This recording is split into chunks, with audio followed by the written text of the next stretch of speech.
Indian institute of technology Bharat का एक ऐसा प्रीमियम कॉलेज जिसका नाम सुनते ही लोगों के दिमाग में आता है बड़े बड़े करोड़ों में packages. Every year around 15 lakh student compete with each other to get into it, but only 1% of them could make it। हर वो स्टूडेंट जो इंजीनियरिंग एग्जाम का प्रिपरेशन करता है उसका सपना होता है इस स्कूल में जाने का। लेकिन क्या आपको पता है भारत का यह प्रीमियम कॉलेज जब ग्लोबल रैंक में कम्पीट करता है तो ये बहुत पीछे हो जाता है। India's top IIT school IIT Bombay ranked 129 on the global level.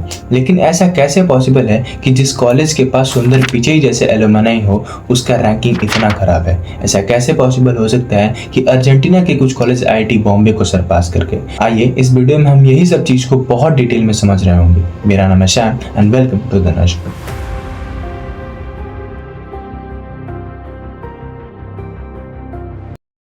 IIT की इस ऑड इवन रैंकिंग को समझने के लिए हम कुछ 5 या 6 पॉइंट पे बात कर रहे होंगे। इसका पहला पॉइंट है रिसर्च आउटकम्स सिटेशन पर फैकल्टी। सबसे पहले तो सिटेशन पर फैकल्टी होता क्या है? अगर हम इसको सिंपल शब्दों में समझे तो एक प्रोफेसर या रिसर्चर किसी यूनिवर्सिटी का अपने लाइफ टाइम या पिछले 5 साल में कितना रिसर्च पेपर पब्लिश किया है और उस रिसर्च पेपर को कितनों ने यूज में लाते हुए उसको मेंशन किया है, उसको सिटेशन कहते हैं। इसका मतलब कि जो भी यूनिवर्सिटी और कॉलेज जितना अच्छा रिसर्च रखेगा, जितनी अच्छी पेपर पब्लिश करेगा, उसकी सिटेशन फैकल्टी उतनी ही अच्छी होगी। जैसे कि अगर हम आईआईटी बॉम्बे की सिटेशन पर फैकल्टी की बात करते हैं तो उसका स्कोर अगर हम देखेंगे एज कम्पेयर टू एमआईटी और हार्वर्ड तो वो बहुत लो है।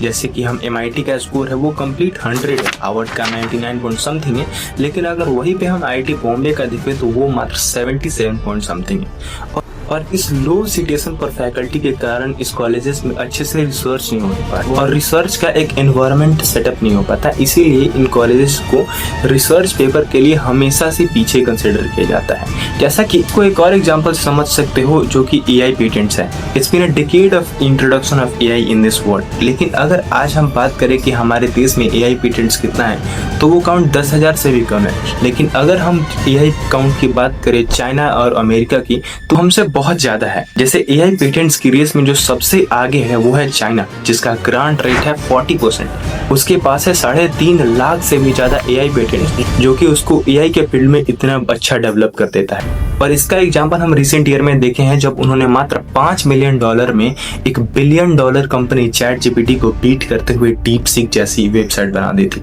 तो जिस भी कॉलेज में रिसर्च और सिटेशन फैकल्टी ज्यादा होगा उस कॉलेज के बच्चे या प्रोफेसर उस देश को इंफ्रास्ट्रक्चर डेवलप करने में बहुत सारी मदद देंगे और बहुत सारी चीजों में आगे रखेंगे। And that's where our IIT got lagged. इस रैंकिंग को डिफाइन करने के लिए जो दूसरा कॉन्सेप्ट आता है वो है डाइवर्सिटी। हमारे आईआईटी में डाइवर्सिटी की बहुत कमी है। अगर हम इंटरनेशनल टीच और इंटरनेशनल स्टूडेंट्स की बात करें तो इसकी संख्या लेस देन 2% है। और अगर हम वेस्टर्न कॉलेजेस की बात करें तो ये संख्या 40% से भी ऊपर चली जाती है। किसी वेस्टर्न कॉलेज में आप इतने इंडियन और चाइनीज बच्चों को देखोगे कि आप शॉक हो जाओगे। और वो इसीलिए बेस्ड होते हैं क्योंकि इंडिया और चाइना के सबसे जो स्मार्टेस्ट ब्रेन होते हैं उन कॉलेज में जा रहे होते हैं, रिसर्च कर रहे होते हैं, अपने पेपर पब्लिश कर रहे होते हैं। और इसीलिए उन सब कॉलेजेस की ओवरऑल स्कोर, देश की जीडीपी, ये इंफ्रास्ट्रक्चर इतना फास्टली डेवलप होता है। हमारे देश में इन सब चीज़ों की बहुत कमी है। आईआईटी के इस लो डाइवर्सिटी के पीछे एक और कारण है इसका होने वाला एंट्रेंस एग्जाम, जो कि जेईई एडवांस्ड है। जेईई एडवांस खुद में ही एक इतना टफ एग्जाम है और इंडियन मेडेड एग्जाम है कि इंडियन स्टूडेंट को छोड़ के बाहर का स्टूडेंट को क्रैक करना ऑलमोस्ट इम्पॉसिबल हो जाता है। हमारे आईआईटीज़ में कुल 10,000 सीटें हैं जो कि एडवांस से ही फिल होती है सारी की सारी सीटें। उसमें मात्र 2% बाहर के बच्चे आ पाते हैं, इसीलिए कि एग्ज़ाम बहुत ज़्यादा टफ होता है। ये एग्ज़ाम इतना टफ होता है इसमें टॉपिक तो छोड़ो, क्वेश्चन तो छोड़ो, कॉन्सेप्ट रिवाइज नहीं होते और इसीलिए इसको बहुत टफ बना देता है। अगर आप कोई भी एआई एजेंट्स पे इस एडवांस के पेपर को सबमिट करते हो और सॉल्व करने को बोलोगे तो मुझे नहीं लगता कोई भी एआई एजेंट दुनिया में है जो इसको 50 मार्क्स से भी ऊपर स्कोर कर पाए। इस लेवल का हार्ड एग्जाम होता है और उस एग्जाम को 20 साल से कम उम्र के बच्चे दे रहे होते हैं और यही रीज़न है कि बाहर के बच्चे नहीं आ पाते। ऑन द अदर हैंड अगर हम एमआईटी और हार्वर्ड जैसे बड़े इंस्टीट्यूट की बात करें तो वहाँ पे एडमिशन होने का क्राइटेरिया बहुत ही अलग है। वहाँ पे एक प्राइमरी एग्जाम होता है सैट, वो बहुत आसान होता है, उसमें स्कोर करना बहुत मुश्किल नहीं होता।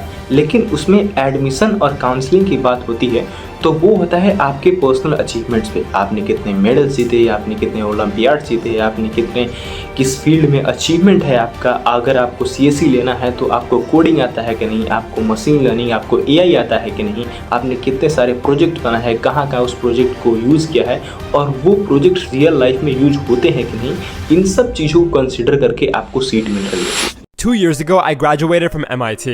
Here's what I did in high school.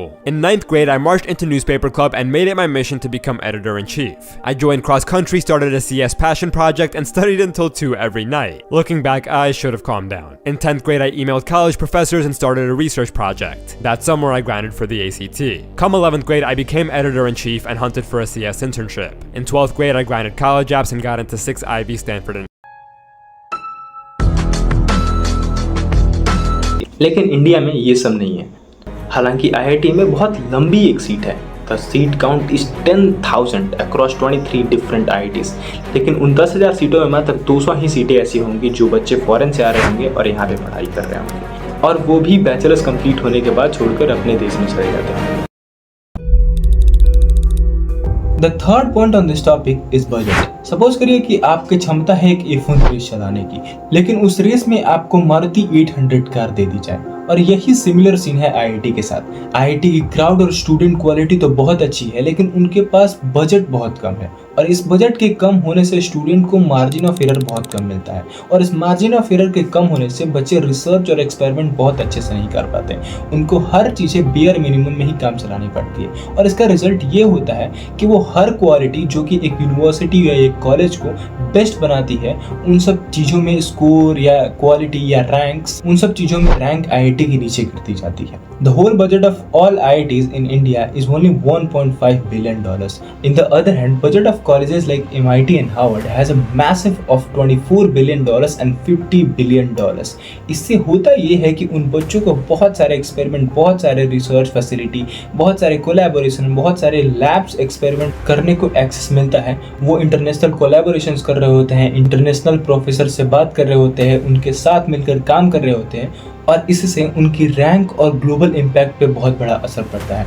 अगर मैं रिसर्च एंड सिटिजन फैकल्टी की स्कोर बताऊँ MIT एंड हार्वर्ड की, तो वो कंप्लीट 100 आउट ऑफ 100 है, और ये बताता है कि बजट कितना ज़रूरी है हमारे IITs के लिए, ताकि वो भी ग्रो कर सके उन वेस्टर्न कॉलेजेस की तरफ, और वो भी रिसर्च और एक्सपेरिमेंट में उन्हीं वेस्टर्न कॉलेजेस की तरफ बहुत आगे चले और बहुत सारे पेटेंट्स अपने नाम करें। इसको सॉल्व करने के लिए बस बजट को डबल या ट्रिपल भी कर दिया जाए तो हमारे इंडियन स्टूडेंट उन सब रिसर्च को अच्छे से परफॉर्म कर सकते हैं, और वो भी अपने कॉलेज और कंट्री के नाम ग्लोबल लेवल पे बहुत अच्छे से रिप्रेजेंट कर सकते हैं।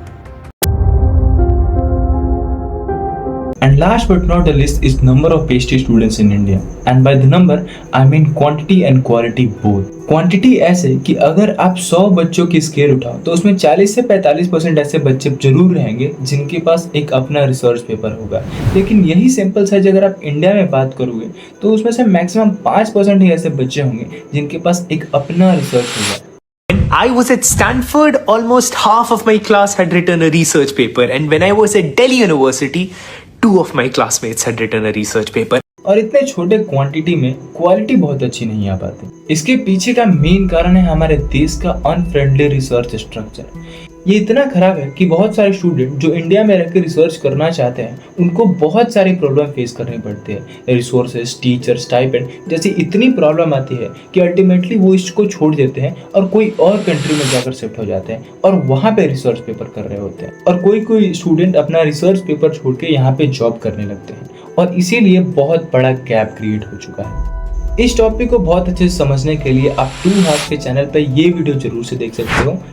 इसमें हर वो टॉपिक को विद एविडेंस बहुत ही अच्छे से स्टूडेंट से पूछकर बहुत डिटेल में बनाया गया है, तो आप इसको चेक कर सकते हो। हमारे देश के लगभग सारे कॉलेजेस की फर्स्ट प्रायोरिटी उनकी प्लेसमेंट बन चुकी है, और इस रेस में IIT भी आ चुका है। IIT गुवाहाटी और IIT बॉम्बे अपने प्लेसमेंट और हाईएस्ट पैकेजेस 4 करोड़, 5 करोड़, 10 करोड़ के फ्लेक्स करने में बिजी है, लेकिन किसी को फर्क नहीं पड़ता कि उनकी रैंकिंग ट्रिपल डिजिट में क्यों है, उनकी रिसोर्सेज इतने पीछे क्यों है, वो रिसर्च में उनकी रैंक इतनी पीछे क्यों है, और ये बहुत ही कंसर्निंग है। हमारे नेबर कंट्रीज के colleges like Singapore and China, वो टॉप 20 और टॉप 50 में हर साल आते हैं। हर साल उनके देश से बहुत बड़े बड़े रिसर्च पेपर्स निकलते हैं और वो ग्लोबली एक्सपैंड करते हैं, लेकिन हमारा देश केवल प्लेसमेंट लगाने में बिजी है। हाँ, मैं मानता हूँ प्लेसमेंट बहुत जरूरी है। प्लेसमेंट एक देश को इकोनॉमिक ग्रोथ देने में बहुत मदद करता है, बट सारे कॉलेजेस ये ट्रेंड फॉलो नहीं कर सकते। कुछ colleges like IIT, ISC, IISER, इन सब कॉलेजेस को स्पेशली प्लेसमेंट को छोड़ के हर चीज पे फोकस करना पड़ेगा। अगर IIT से एक बच्चा पास आउट होता है तो ये ऑब्वियस है उसको कोई ना कोई कंपनी जॉब ऑफर कर ही देगी। पॉइंट ये है कि वो बच्चा रिसर्च कितना करता है, वो अपने सिटीजन पर फैकल्टी ऑफ द कॉलेज कितना इंप्रूव करवाता है और अपने ग्लोबल रेपुटेशन कितना एस्टेब्लिश करता है, ये मैटर करता है। बट इस पे कोई बात नहीं करता क्योंकि हम विश्व गुरु ठहरे। उम्मीद करता हूँ आपको ये वीडियो बहुत अच्छी और इन्फॉर्मेटिव लगी होगी। अगर ऐसा है तो इस चैनल को सब्सक्राइब करिए ताकि हम अगले वीडियो में एक अगले टॉपिक के साथ फिर से मिल सके। तब तक के लिए नमस्कार।